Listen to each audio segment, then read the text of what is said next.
Detroit. Had she wanted to, Michelle Chumley could have afforded a pricey new SUV loaded with options.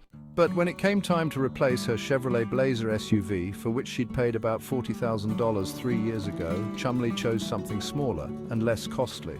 With her purchase of a Chevrolet Trax compact SUV in June, Chumley joined a rising number of buyers who have made vehicles in the below-average $20,000 to $30,000 range the fastest-growing segment of the nation's new auto market. "I just don't need that big vehicle and to be paying all of that gas money," said Chumley, a 56-year-old nurse who lives outside Oxford, Ohio, near Cincinnati. Across the industry, auto analysts say an affordability shift is taking root. The trend is being led by people who feel they can no longer afford a new vehicle that would cost them roughly today's average selling price of more than $47,000, a jump of more than 20% from the pre-pandemic average. To buy a new car at that price, an average buyer would have to spend $737 a month, if financed at today's average loan rate of 7.1%, for just under 6 years before the vehicle would be paid off, according to Edmunds.com, an auto research and pricing site. For many, that is financially out of reach. Yet there are other buyers who, like Chumley, could manage the financial burden, but have decided it just. And the trend is forcing America's automakers to reassess their sales and production strategies. With buyers confronting inflated prices and still high loan rates, sales of new U.S. autos rose only 1% through September over the same period last year. If the trend toward lower-priced vehicles proves a lasting one, more generous discounts could lead to lower average auto prices and slowing industry profits. Consumers are becoming more prudent as they face economic uncertainty, still high interest rates and vehicle prices that remain elevated, said Kevin Roberts, Director of Market Intelligence at Cargurus, an automotive shopping site. This year, all of the growth is happening in what we would consider the more affordable price buckets. Under pressure to unload their more expensive models, automakers have been lowering the sales prices on many such vehicles, largely by offering steeper discounts. In the past year, the average incentive per auto has nearly doubled to $1,812, according to Edmunds. General Motors has said it expects its average selling price to drop 1.5% in the second half of the year. Through September, Roberts has calculated, new vehicle sales to individual buyers, excluding sales to rental companies and other commercial fleets, are up 7%. Of that growth, 43% came in the $20,000 to $30,000 price range, the largest share for that price category in at least 4 years. For used vehicles, the shift is even more pronounced, 59% sales growth in the $15,000 to $20,000 price range over that period. Sales of compact and subcompact cars and SUVs from mainstream auto brands are growing faster than in any year since 2018, according to data from Cox Automotive.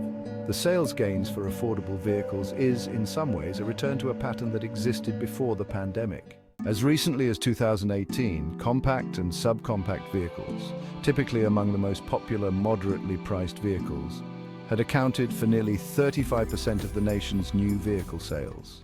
The proportion started to fall in 2020 when the pandemic caused a global shortage of computer chips that forced automakers to slow production and allocate scarce semiconductors to more expensive trucks and large SUVs. As buyers increasingly embraced those higher-priced vehicles, the companies posted robust earnings growth. In the meantime, they deemed profit margins for lower-priced cars too meager to justify significant production of them. By 2022, the market share of compact and subcompact vehicles had dropped below 30%. This year, that share has rebounded to nearly 34% and rising. Sales of compact sedans were up 16.7% through September from 12 months earlier. By contrast, Cargurus said big pickups rose just under 6%. Sales of large SUVs are barely up at all, less than 1%. Ford's F-Series truck remains the top-selling vehicle in the United States this year, as it has been for nearly a half-century, followed by the Chevrolet Silverado. But Stellantis Ram pickup, typically number 3, dropped to 6th place, outpaced by several less expensive small SUVs, the Toyota RAV4, the Honda CR-V, and the Tesla Model Y with a $7,500 US tax credit. The move in buyer sentiment toward affordability came fast this year, catching many automakers off guard with too few vehicles available in lower price ranges. One reason for the shift, analysts say, is that many buyers who are willing to plunk down nearly $50,000 for a new vehicle had already done so in the past few years. People who are less able or less willing to spend that much had, in many cases, held onto their existing vehicles for years. The time had come for them to replace them, and most of them seemed disinclined to spend more than they have to. With loan rates still high and average auto insurance prices up a whopping 38% in the past 2 years, the public just wants to be a little more frugal about it, said Keith McCluskey, CEO of the dealership where Chumley bought her tracks. Roberts of Cargurus noted that even many higher-income buyers are choosing smaller, lower-priced vehicles, in some cases because of uncertainties over the economy and the impending presidential election.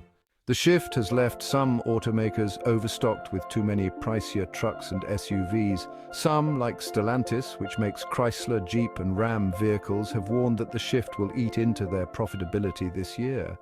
At General Motors' Chevrolet brand, executives had foreseen the shift away from uber-expensive vehicles and were prepared with the redesigned Trax, which came out in the spring of 2023, noted Mike McPhee, director of Chevrolet's sales operations.